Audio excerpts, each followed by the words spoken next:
Everybody, hello, welcome to the United Stand.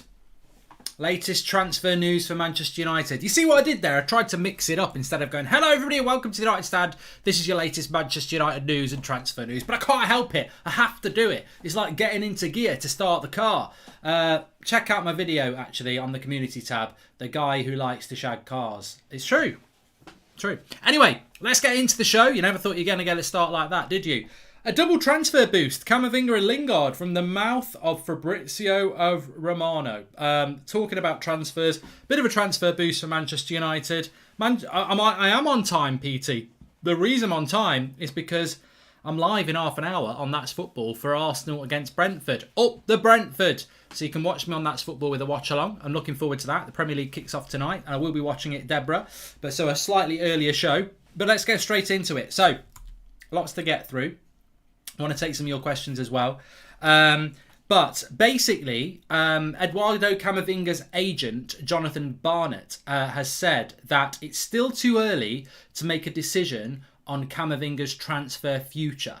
And effectively, you've still got Manchester United, Real Madrid and PSG referenced in that question to him as well. But still too early to make that decision on him.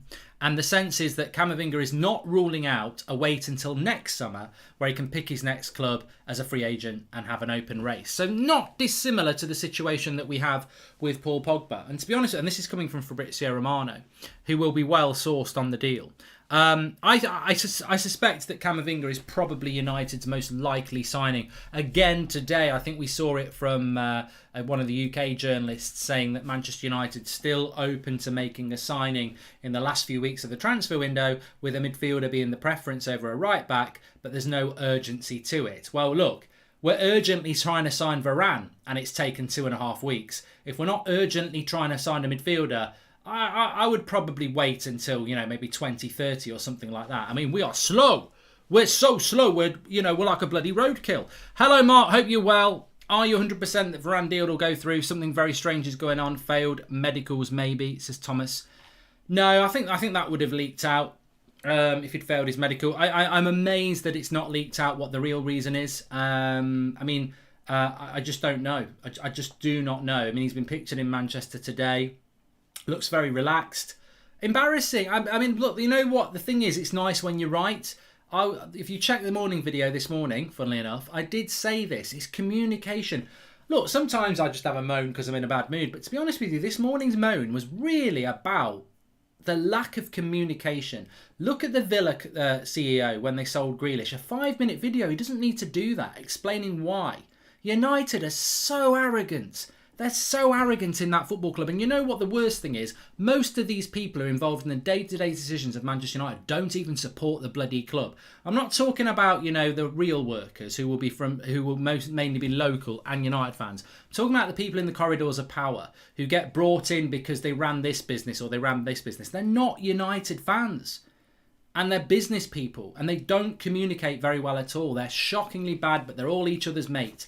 And they won't listen because they're arrogant and they think they know better. But actually, you should have a long, hard look at yourself tonight when you're sipping on your champagne and say, do you support United? Do you have the fans' best interests at heart? Because you don't. You don't communicate. Why should millions of United fans be spending Friday night wondering why the hell we haven't signed Varane?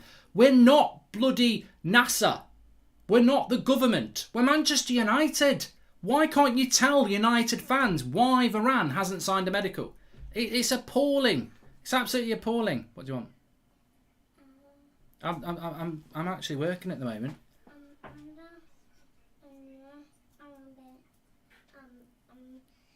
Quick. I'll be in there in a minute, okay? Yeah, I can see you anyway. Can selling clubs force players to leave? Gone are the days when Harry Redknapp forced Benjani on a plane to move to Man City, says Joshua Bellwater. And, hi Mark, can we get the FBL code to join the United Stand League, please? There isn't one, mister. It's a league for something else. I pinned it on the chat this afternoon. I'll do it at the end if you remind me. Seb just wants me to go and watch Paw Patrol, which I'm going to do in a minute. But the owners don't respect us, says White Owl. I don't think they do. But anyway, let me move on with the show because there is more to talk about. But I find it amazing how United fans are treated. And maybe you have it at other clubs, but I find it amazing how United fans get treated by this football club. It's almost like they're doing us a favour when they give us some news. They forget the origins of this football club. They forget what this football club is all about. This football club wouldn't exist if it wasn't for the fans who've stood by it through various major events over our history. And we don't get updated on something like this. I mean, what are we supposed to do? What are we supposed to do? Oh, it's all right. We know he had a medical on Wednesday. Let's just forget about it. Big game tomorrow. What's happening with Varane? Everyone around the world, Friday night, down the pub at a party, watching something on their phone. Well, what's going on with Varane? Don't worry about it. These repeats of Only Fools and Horses on UK Gold. It's all fine. We don't need to be communicated to. Take our money and don't tell us anything. Official, right, okay, let's have a look at the next one. Camavinga isn't ruling out waiting until next summer, but there is a possibility for him. Fabrizio's also spoken about Andreas Pereira. He says Everton have approached Manchester United for Andreas Pereira. Many clubs are interested in signing Pereira. United want to permanently sell him, but everybody wants to loan him. Try before you buy. This is classically try before you buy. Now, if you have, I don't know, Robert De Niro, I don't know. You talking to me? I don't see anyone else, yeah? You talking to me? If you have something really good, people won't try before they buy. If you see a PS5 and it's available, you're not going to say to Sony or Comet or wherever else you buy it, Amazon, I want to try it before I buy it. You're going to grab it because you never had one, but you think it's good. You're not going to say, can I have Messi on loan, please, Barcelona, before I buy him? Oh, could I get Jadon Sancho on loan, please, Dortmund, before I buy him? Oh, Real Madrid, we'd love to buy Varane, but can we have him on loan? When someone wants to get someone on loan, it's because they're shit, basically. That's basically it. They think they're, let's not be as blunt as that. If somebody wants somebody on loan, it's because they think they're a bit shit. And that's the problem we've got with Pereira. People won't buy him because they think he's a bit shit. That's the bottom line, isn't it? Unless it's a young player. Young players go on loan as part of their development. But if Pereira was any good, people wouldn't want him on loan.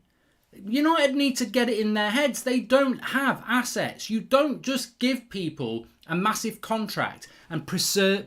We gave Pereira and other players long-term contracts to preserve their value. They didn't have any value in the first place.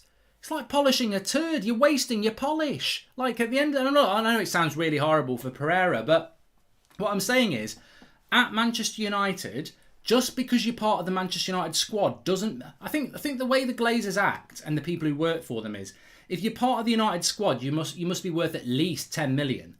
But that's not the case because we've bought shit. Like shit is shit basically, and I'm not saying Pereira is shit, but I think the problem with Pereira is nobody knows how good he is, which is why everybody wants him on loan. If people thought he's a Watford player, Watford might buy him for 10 million. If people thought, he's an Udinese player might buy him. If Preston might buy him, but no one knows what Pereira is, which is why they want to try before they buy.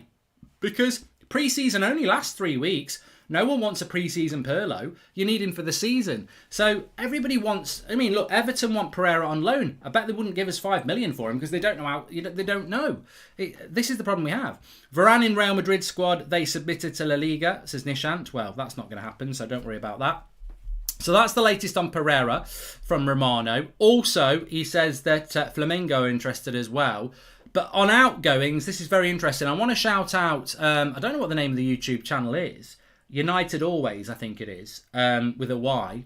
So they had an interview with Fabrizio Romano today. Fair play to them. Up and coming channel, and asked some good questions on it. I watched it earlier. I sent him a message. So I said I'm going to mention some of it on our channel because obviously, we get Fabrizio on quite regularly, but it's all about, we're all a community. And fair play, it was a very good interview with Romano. So at United Always is the Twitter account. Anyway, so they've spoken to Romano tonight. Let's keep an eye on Seb.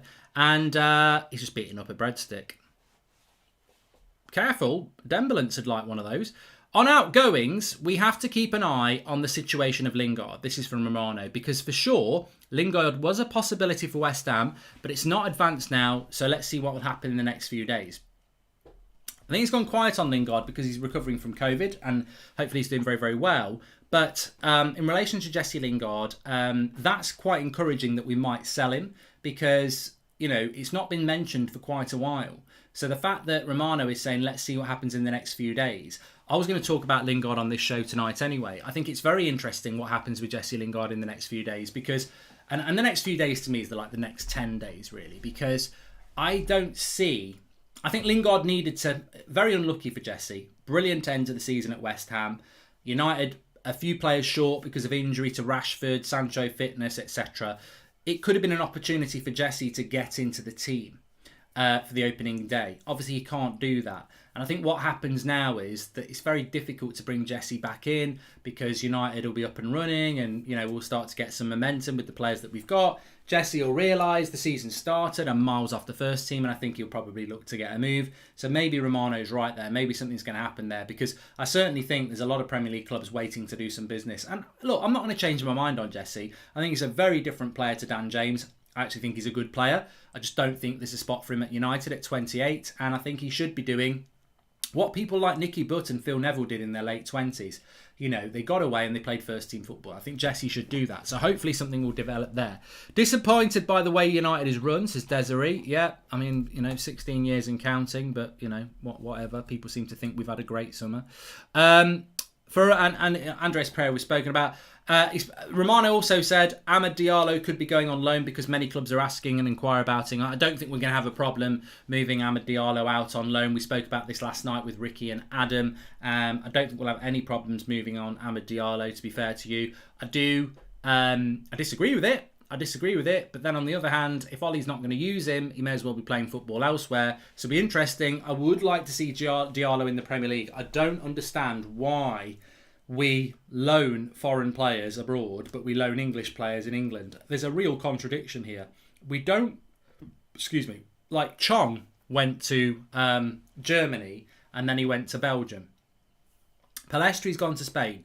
There's talk that Ahmad's going to go to Italy again. But Ghana, you can go to Nottingham. It's like Mengi, you can go to Derby. It's weird. I don't get that. Do you get that? Because I don't get that. I really don't get that. Why do foreign players have to be loaned abroad, but British players get loaned in Britain? England's not in Britain. England is in Great Britain, but Manchester's in England. They're going to be playing for Manchester United. Is Amad Diallo going to learn more at Brighton or more at bloody Udinese? I don't really understand that. So hopefully, if Amad is going to go on loan, I want him in the Premier League. But maybe they send them abroad because then if they do tear it up in the Premier League, it's embarrassing. I don't know. Also from Romano on at United Always YouTube channel, Diego Dalot has a massive chance to stay at Manchester United. I think this is really, really positive. I'm hoping that we get some definitive about that very, very soon because I think there is still this risk that that Dalot goes to Milan and we go back in for Trippier and we spend money on Trippier. And the reality is if we keep Dalot, we don't spend any money on any right back, and which gives us money for a midfielder. So, man like Mourinho says, thoughts on Rennes manager telling Camavinga to make his mind up soon. I mean, mate, it's a difficult one. We go back to what we were talking about at the start. So Romano has said, Camavinga's agent has said at the moment it's too soon to say what's going to happen with Camavinga. I do think that Camavinga's changed agency in the last year, and I think the agency would like to move Camavinga this summer. I think Camavinga probably wants to wait a year, and Rennes want him to go this summer as well. So you've got the agent potentially pushing for a move, the club pushing for a move, but the player themselves a bit undecided and probably wants to stay for another year. But that's not an easy relationship, isn't it? It's a contrast to United with Pogba. Pogba's 10 years older than Camavinga. He's got the power to say, I'm going to stay, I'm not going. And United wouldn't dare say to Pogba, we want you to go, you're up for sale, because it just Pogba would go, well, I'm not going, and then it turns into a right mess. Now, Camavinga can do that with Rennes, but Rennes desperately need the money for Camavinga. So I do think something will happen with Camavinga in the next 2 weeks. It doesn't mean he's coming to Manchester United, but I do think something will happen there. And it wouldn't surprise me if the club themselves are saying move on. Goldie, Golden Boot, Bruno, FA Cup champs, Greenwood become the man by the end of the season. Best mate Doug is a prat, says Mike John. Ahmad ain't going to walk into any Premier League side every week, says Robert McCormack. Right, Robert, every now and again we disagree. Ahmad plays for Southampton, he plays for Norwich, he plays for Brighton, he plays for Newcastle, he plays for Burnley, first team. I'm telling you, I'm just listing off teams that Ahmad gets into. In fact, let's start at the top. All right, Man City doesn't get in for them. Chelsea probably not. Liverpool not. United with Ollie not. Spurs probably not. Arsenal probably not. I think he could force his way into an Arsenal side, but let's be fair, probably not straight away. Leicester, I think he could get in the Leicester team. West Ham, I think he could get in the West Ham team. Villa, I think he'd get in the Villa team. I think you underestimate Ahmad. I really do. I think Ahmad would start for at least half of the Premier League clubs. Definitely. I don't think you realise, Robert, how good he is. And look, he's been. There are United players who basically go, he's unbelievable in training. Like there are United players saying he's unbelievable in training. Like those leaks are coming out. So I don't know. So any team outside the top 6 is eighth, and basically that's what I think anyway. Fabrizio's also saying about James Garner, I'm told that there's still no imminent decision for Garner, but he's something to keep an eye on, but at the moment there is nothing 100% decided. And he's also gone on, quite interestingly, also on United Always YouTube channel, Romano's been on there doing an interview today, and he said, I'm told that Varane was training. United can say that he hasn't, but it is normal, it's part of the game, but he was training with Manchester United. So Fabrizio Romano basically saying that Manchester United have had Raphael Varane training with the team today or yesterday, which I think is really interesting. Actually, that is a bit of a scoop from Romano to say that.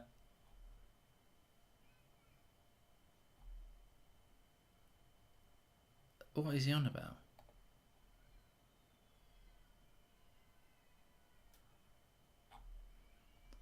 I guess they have the night, so. Oh, okay. That is really interesting because if Varane has been training with Manchester United, you wonder. Not never, but he needs every week. I like Ahmad, says Robert McCormack. Cheers, Robert. You think Brentford will banter Arsenal today, says Michael. Well, I am doing a watch along at 7:30 on That's Football. So, but look, back to Varane. Romano says that Varane has been training with Manchester United today or yesterday, and Ollie said he hadn't. So Romano's right, or Ollie's not, but there was pictures of the players training. Maybe they've just avoided putting pictures of Varane out. It's very easy. Look, I think people will say again, why? Why would Ollie say he hadn't trained if he had trained? And the reality is, whether he's trained or not, the situation is embarrassing. And if Ollie says he has trained, people will say, well, how can he have trained when he's not officially a United player? Something's gone on, and for some reason the club don't want it to be put out because no journalist has got the scoop. No, United haven't told what the story is. So something's gone on with Varane, and answers on a postcard. I don't know. Did he not want to be announced on Friday the 13th? I mean, for some people are that's the only one I've not really heard yet. Superstition. They don't want to announce a new signing on Friday the 13th. Imagine if that's the reason. Imagine if somebody said we can't announce a new signing on Friday the 13th. I mean, bloody hell. I mean, I don't know. I really don't know. But something's holding it up. And as I said, I think as football fans, you've got to be informed by your football club, because at the end of the day, as we saw with the Super League, as we saw with the COVID isolation rules last season, football without the fans may as well F off. It's nothing. What are we excited about tomorrow? 75,000 people at Old Trafford. What are we excited about tonight? A massive Premier League crowd watching Brentford for the first time in 70 years play Arsenal in the top division. Massively exciting to see these fans back in football. And yet we as United fans are neglected again. And United will say, we're not neglecting you. We love you. We want you to buy our shirts. We want to be successful. We want you to believe us, and this, that and the other. And I would say, well, respect them. Respect United fans then. Respect them and tell the bloody truth. Why can you not tell the truth? Why can you not tell us why a player who had a medical 2 days ago is still not a United player and not able to play tomorrow, not even be on the bench tomorrow? Can you tell us why? Because I tell you what, nobody's mentioned this yet. Centre-backs, if Lindelof pulls his hamstring or Maguire breaks his foot or something like that, and we none of us want that to happen, who's coming on at centre-back? Eric Bay's not here. Phil Jones? Scott McTominay? It's not like we're not blessed with loads of centre-backs at the moment as well. So, yeah, it's interesting. Very, very interesting. When we will announce Varane, how long's a piece of string? Got no idea. But, yeah, it will be very, very interesting to see. But I heard today in Manchester that commercial representative for Varane had some issues, but they sorted out and they're going to do official tomorrow after the Leeds game, says Krishna. Yeah, I mean, we're not... I don't know. You sort of like, you think, well, we've got a game tomorrow. Why would you announce it tomorrow? But ultimately, I think United will try and get this done as soon as possible. It's nothing to do with Ollie, nothing to do with the players. And Shub says, I'm not really happy with the Axel loan. Well, Twansebi going on loan maybe should have been held off for a week or two, because we could have sent Twansebi on loan to Villa at the end of the month and had a bit of cover at centre-back, because I'm telling you now, Scott McTominay at centre-back gives me bloody nightmares. At least Twansebi's got a bit of pace about him, but hopefully we won't need to use anybody else. But we do need to. We do need to. Right. Anyway, I've got to get off because I'm going to go and do a watch along on That's Football. You can join me there. The live chat's already open. Just type in That's Football. If you want to watch my reaction to a guy who likes making love with a car, I've put that on the community tab, or it's on the Mark Goldbridge channel. Just a quick video tonight. There may be a video later. I might react to Ollie's embargoed press section if there's anything decent in there.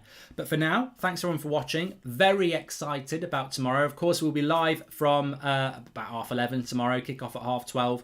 Team news, watch along, player ratings. Can't wait. Can't wait. So excited for it. I'm excited for Brentford Arsenal as well. So join me on That's Football. I'll speak to you all in a bit. Make sure you smash a like on the video, and I'll see you on That's Football in a couple of minutes.